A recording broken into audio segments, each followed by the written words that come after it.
In this video, I'm going to show you how to do a yogi squat or like a floating yogi. At least this is what I call it because of the hand position that I just tend to find myself in when I'm doing this particular trick.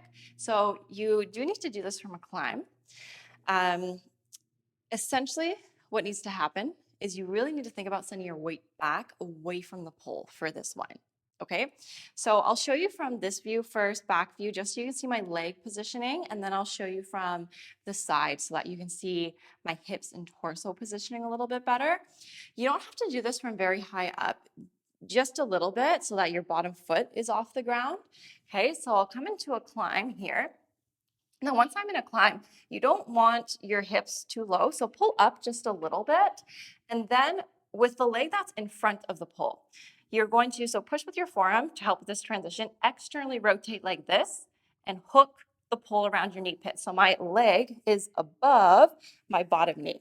And then from there, I release my hands, okay? You can do one of these if you want. So for that transition, the thing that you need to think about, like I said, is sending your weight back because that's what locks it into your knee pit.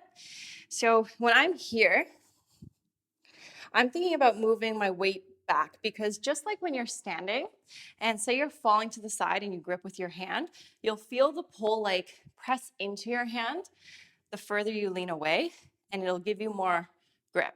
Whereas if I'm doing that position, I'm closer, I'm not as connected, meaning I'm more likely to slide.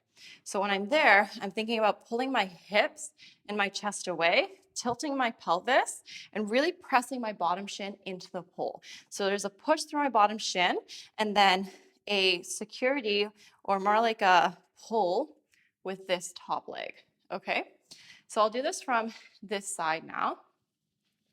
So I'll come up into my climb here, pull up a little bit so my hips are slightly above my knees, and then I'll externally rotate, get my knee onto the pole, and then from here, push with my bottom shin, tilt my pelvis, take my weight away, and then try to hold. Okay? So that is how you do your floating yogi or your yogi squat, which is also great prep for if you're learning how to do your stargazer. Make sure you practice this on both sides.